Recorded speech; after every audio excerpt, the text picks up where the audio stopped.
La apuesta, escrita por Anton Chekhov, narrada por Estupiñán Pascualino.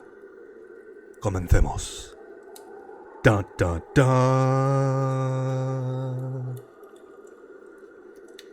Era una oscura noche de otoño.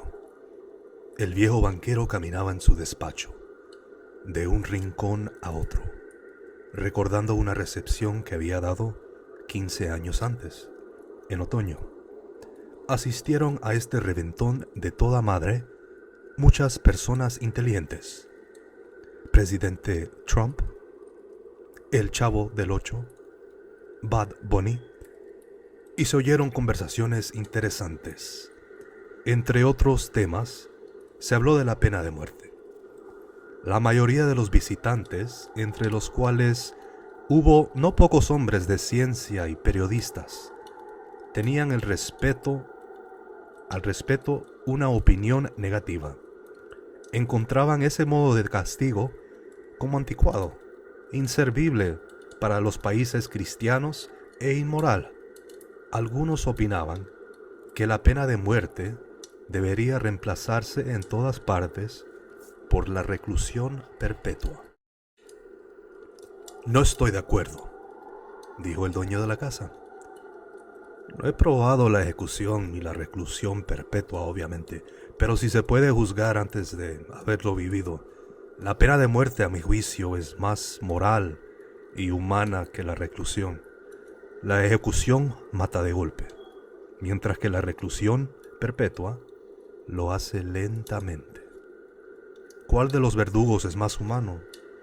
¿El que lo mata a usted en pocos minutos o el que le quita la vida durante muchos años? Uno y otro son igualmente inmorales, observó alguien, porque persiguen el mismo propósito, quitar la vida. El Estado, el gobierno, no es Dios. No tiene derecho a quitar algo que no podría devolver si quisiera hacerlo. Entre los invitados se encontraba un joven jurista que se llamaba Xavier, el condenado. No es broma. Un joven jurista de unos 25 años. Al preguntársele su opinión, contestó: tanto la pena de muerte como la reclusión perpetua son igualmente inmorales. Pero si me ofrecieran elegir entre la ejecución y la prisión, yo naturalmente optaría por la segunda. Vivir de alguna manera es mejor que de ninguna. Se suscitó una animada discusión. El banquero, por aquel entonces más joven y más nervioso, de repente dio un puñetazo en la mesa y le gritó al joven jurista: no es cierto. Apuesto 2 millones a que usted no aguantaría en la prisión ni 5 años. Si usted habla en serio, respondió el jurista, apuesto a que aguantaría no 5, sino 15 años. ¿15? Está bien, exclamó el banquero. Señores, pongo 2 millones.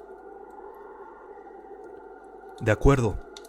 Usted pone los millones y yo pongo mi libertad, dijo el jurista. Y esta feroz y absurda apuesta fue concertada. El banquero, que entonces ni conocía la cuenta exacta de sus millones, mimado por la suerte y despreocupado, estaba entusiasmado por la apuesta. Durante la cena bromeaba a costa del jurista y le decía: piénsalo bien, joven, mientras no sea tarde. Para mí 2 millones no son nada, pero usted se arriesga a perder los 3 o 4 mejores años de su vida. Y yo digo 3 o 4 porque más de eso usted no va a soportar. No olvide tampoco, desdichado, que una reclusión voluntaria resulta más penosa que la obligatoria. La idea de que en cualquier momento usted tiene derecho a salir en libertad le envenenará la existencia en su prisión. Tengo lástima de usted. Y ahora, el banquero, caminando de un rincón a otro, recordaba todo aquello y se preguntaba a sí mismo: ¿para qué esta apuesta? ¿Qué provecho hay en haber perdido el jurista 15 años de su vida y en tirar yo 2 millones de pesos. ¿Puede eso demostrarle a la gente que la pena de muerte es peor o mejor que la reclusión perpetua? No y no. Es un dislate, un absurdo. Por mi parte ha sido el capricho de un hombre satisfecho y por parte del jurista una simple avidez por el dinero. Y él se puso a recordar lo que había ocurrido después de la velada descrita. Se decidió que el jurista cumpliera su reclusión bajo severa vigilancia en una de las casitas construidas en el jardín del banquero. Se convino que durante 15 años sería privado del derecho de traspasar el umbral de la casa, ver a la gente, escuchar voces humanas, recibir cartas y diarios. Se le permitía tener un instrumento musical, leer libros, escribir cartas, tomar vino y fumar. Con el mundo exterior, según el convenio, no podría relacionarse de otra manera que en silencio, a través de una ventanilla arreglada para este propósito. Mediante una esquela podría solicitar todo lo necesario, los libros, la música, el vino, etc. Todo lo cual recibiría en cualquier cantidad, únicamente por la ventanilla. El convenio preveía todos los detalles que conferían al recluido la condición de estrictamente incomunicado y le obligaba a permanecer en la casa 15 años justos. A partir de las 12 horas del 14 de noviembre de 1870 hasta las 12 horas del 14 de noviembre de 1885. La menor tentativa de infringir estas condiciones por parte del jurista, aunque fuera tan solo 2 minutos antes del plazo, liberaba al banquero de la obligación de pagarle los 2 millones. En su primer año de reclusión, el jurista, por cuanto se podía juzgar a través de sus breves notas, sufrió mucho a causa de la soledad y el tedio. En su casita se oían constantemente los sonidos del piano. El vino y el tabaco fueron rechazados por él. El vino, escribía él, provocaba los deseos, y los deseos son los primeros enemigos del recluido. Además, no hay cosa más aburrida que beber un buen vino y no ver nada. En cuanto al tabaco, arruinaba el aire de la habitación. En el primer año se le enviaba al jurista libros de contenido preferentemente fácil, novelas con complicada intriga amorosa, cuentos policiales y fantásticos, comedias, etc. En el segundo año ya dejó de oírse la música en la casita y el jurista solo pedía en sus notas libros de autores clásicos. En el quinto año se volvió a oír la música y el prisionero solicitó vino. Los que lo observaban por la ventanilla relataban que durante todo ese año no hacía sino comer, beber, quedarse en cama bostezando y conversar malhumorado consigo mismo. No leyó más libros. A veces de noche se ponía a escribir durante largo rato y a la madrugada hacía pedazos todo lo escrito. Más de una vez se le oyó llorar. En la segunda mitad del sexto año, el recluido se abocó con ahínco al estudio de los idiomas, la filosofía y la historia. Acometió estas ciencias con tanta avidez que el banquero apenas alcanzaba a pedir libros para él. En el lapso de 4 años, fueron solicitados por correo a su pedido cerca de 600 volúmenes. En este periodo, el banquero recibió de su prisionero una carta que decía así: Mi querido carcelero, le escribo estas líneas en 6 idiomas. Muéstrelas a personas entendidas, que las lean. Si no encuentran ni un solo error, les ruego, hagan disparar una escopeta en el jardín. Este disparo me dirá que mis esfuerzos no se perdieron en vano. Los genios de todos los tiempos y países hablan en distintas lenguas, pero arde en ellos la misma llama. Oh, si usted Supiera qué dicha sublime experimento ahorita en mi alma, porque puedo comprenderlos. El deseo del recluido fue cumplido. El banquero mandó disparar la escopeta en el jardín 2 veces. A partir del 10º año, el jurista permanecía sentado en la mesa inmóvil y solo leía el Evangelio. Al banquero le pareció extraño que el hombre que en 4 años había vencido 600 libros difíciles hubiera gastado cerca de 1 año en la lectura de un libro no muy grueso y de fácil comprensión. Al Evangelio lo sustituyeron luego la historia de las religiones y la teología. En los 2 últimos años de reclusión, el prisionero leyó una extraordinaria cantidad de libros, sin ninguna selección. En momentos se dedicaba a las ciencias naturales, luego pedía obras del poeta Byron o del escritor Shakespeare. En sus notas solicitaba a veces al mismo tiempo un libro de química, un manual de medicina, una novela y un tratado de filosofía o teología. Sus lecturas daban la impresión de que el hombre nadase en un mar entre los fragmentos de un buque y tratando de salvar la vida se aferraba desesperadamente ya a uno, ya a otro de ellos. El viejo banquero recordaba todo eso pensando: mañana a las 12 horas, él obtendrá su libertad. Según las condiciones, tendré que pagarle los 2 millones. Y si le pago, está todo perdido. Estoy arruinado definitivamente. 15 años antes, no sabía cuántos millones tenía, mientras que ahora le daba miedo preguntarse qué era lo que más tenía: dinero o deudas. El imprudente juego en la bolsa de valores, las especulaciones arriesgadas y el acaloramiento del cual no pudo desprenderse ni siquiera en la vejez, poco a poco fueron debilitando sus negocios, y el osado, seguro y orgulloso ricachón se transformó en un banquero de segunda clase que temblaba con cada alza o baja en la bolsa de valores. Maldita apuesta, farfullaba el viejo banquero, agarrándose la cabeza. ¿Por qué no habrá muerto este hombre? Solo tiene 40 años. Me quitará lo último que tengo.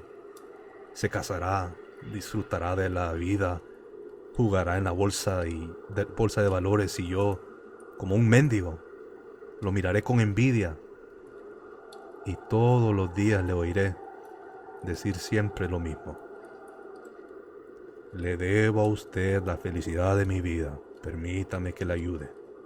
No, esto es demasiado. La única salvación de la bancarrota y del oprobio está en la muerte de ese hombre. Dieron las 3 de la madrugada. El banquero aguzó el oído. Todos dormían en la casa y solo se oía el rumor de los helados árboles detrás de las ventanas. Tratando de no hacer ningún ruido, sacó de la caja fuerte la llave de la puerta que no se abría durante 15 años. Se puso el abrigo y salió de la casa. El jardín estaba oscuro y frío. Llovía. Un viento húmedo y penetrante paseaba aullando por todo el jardín y no dejaba en paz a los árboles. El banquero esforzó la vista, pero no veía ni la tierra, ni las blancas estatuas, ni la casita, ni los árboles. Se acercó entonces al lugar donde se hallaba la casita y llamó 2 veces al guardia. No hubo respuesta. Por lo visto, el guardia, huyendo del mal tiempo, se refugió en la cocina o en el invernadero y se quedó dormido. Si soy capaz de llevar adelante mi propósito, pensó el viejo, la sospecha recaerá antes que en nadie sobre el guardia. En la oscuridad, tanteó los escalones y la puerta y entró en el vestíbulo de la casita. Luego penetró a tientas en el pequeño pasillo y encendió un fósforo. Ahí no había nadie. Vio una cama sin hacer, vio una oscura estufa de hierro en un rincón. Los sellos en la puerta que conducía al cuarto del recluido estaban intactos. Cuando la cerrilla se había apagado, el viejo, temblando de emoción, miró por la ventanilla. La opaca luz de una vela apenas iluminaba la habitación del recluido. Este estaba sentado junto a la mesa. Solo se veían su espalda, sus cabellos y sus manos. Sobre la mesa, en dos sillones y sobre la alfombra, junto a la mesa había libros abiertos. Transcurrieron 5 minutos y el prisionero no se movió ni una sola vez. La reclusión de 15 años le había enseñado a permanecer inmóvil. El banquero golpeó con el dedo en la ventanilla, pero el recluido no hizo ningún movimiento. Entonces, el banquero arrancó cuidadosamente los sellos de la puerta e introdujo la llave en la cerradura. Se oyó un ruido áspero y el rechinar de la puerta, perdón. El banquero esperaba el grito de sorpresa y los pasos del prisionero, del recluso. Pero al cabo de 3 minutos, el silencio detrás de la puerta seguía inalterable. Decidió entonces entrar en la habitación. Junto a la mesa estaba sentado, inmóvil, un hombre que no parecía una persona común. Era un esqueleto cubierto con piel, con largos bucles femeninos y enmarañada barba. El color de su cara era amarillo, con un matiz terroso. Tenía las mejillas hundidas, espalda larga y estrecha, y la mano que sostenía su melenuda cabeza era tan delgada que daba miedo mirarla. Sus cabellos ya estaban salpicados por las canas, y a juzgar por su cara, avejentada y demacrada, nadie creería que solo tenía 40 años. Él dormía. Delante de su inclinada cabeza se veía sobre el escritorio una hoja de papel, en la cual había unas líneas escritas con letra menuda. Miserable, pensó el banquero. Duerme y probablemente sueña con los millones, pero si yo levanto este semicadáver, lo arrojo sobre la cama y lo aprieto un poco con la almohada, el más minucioso peritaje no encontrará signos de una muerte violenta. Pero leamos primero estas líneas.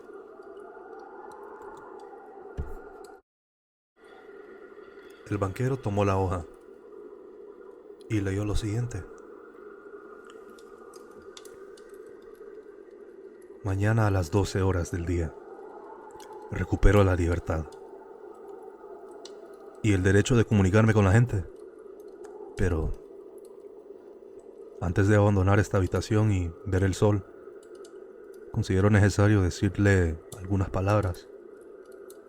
Con la conciencia tranquila y ante Dios que me está viendo, declaro que yo desprecio la libertad, la vida, la salud y todo lo que en sus libros se denomina bienes del mundo.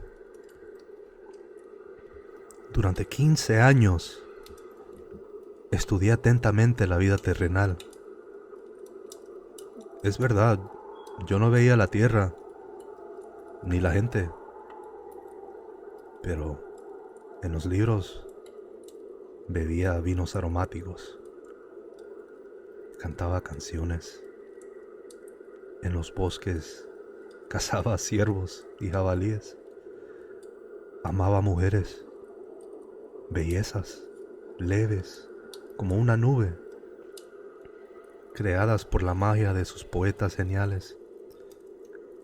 Me visitaban de noche y me susurraban cuentos maravillosos que embriagaban mi cabeza. En sus libros escalaba las cimas del Elbrus y del Monte Blanco, y desde ahí veía salir el sol por las mañanas, mientras al anochecer lo veía derramar el oro purpurino sobre el cielo, el océano, las montañas. Veía verdes bosques, prados, ríos, lagos, ciudades. Oía el canto de las sirenas y el son de las flautas de los pastores. Tocaba las alas de los bellos demonios que descendían para hablar conmigo acerca de Dios. En sus libros me arrojaba en insondables abismos, hacía milagros, incendiaba ciudades, profesaba nuevas religiones, conquistaba imperios enteros. Sus libros me dieron la sabiduría. Todo lo que a través de los siglos iba creando el infatigable pensamiento humano está comprimido cual una bola dentro de mi cráneo. Sé que soy más inteligente que todos vosotros. Y yo desprecio sus libros. Desprecio todos los bienes del mundo y la sabiduría. Todo es miserable, perecedero, fantasmal y engañoso, como un fatal espejismo. ¿Qué importa que sean orgullosos, sabios y bellos si la muerte los borrará de la faz de la tierra, junto con las ratas, mientras que sus descendientes, la historia, la inmortalidad de sus genios, se congelarán o se quemarán, junto con el globo terráqueo? Ustedes han enloquecido y marchan por un camino falso. Toman la mentira por la verdad y la fealdad por la belleza. Se quedarían sorprendidos si, en virtud de algunas circunstancias sobre los manzanos y los naranjos, en lugar de frutos, crecieran de golpe las ranas y los lagartos, o si las rosas comenzaran a exhalar un olor a caballo transpirado. Así me asombro por ustedes, que han cambiado el cielo por la tierra. No quiero comprenderlos. Para mostrarles, de hecho, mi desprecio hacia todo lo que representa la vida de ustedes, rechazo los 2 millones, con los cuales había soñado en otro tiempo como si fueran un paraíso, y a los que desprecio ahora. Para privarme del derecho de cobrarlos, saldré de aquí 5 horas antes del plazo establecido, y de esta manera violaré el convenio.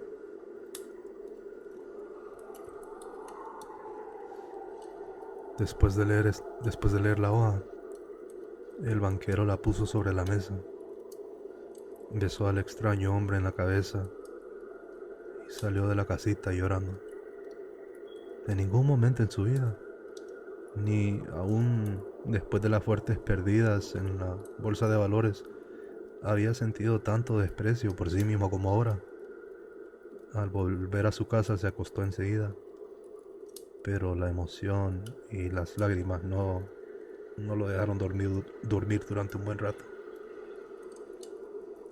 A la mañana siguiente llegaron corriendo los alarmados guardias y le comunicaron haber visto que el hombre de la casita bajó por la ventana del jardín, se encaminó hacia el portón y luego desapareció. Junto con los criados, el banquero se dirigió a la casita y comprobó la fuga del prisionero. Para no suscitar rumores superfluos, tomó de la mesa la hoja con la renuncia y, al regresar a la casa, la guardó en la caja fuerte. Fin.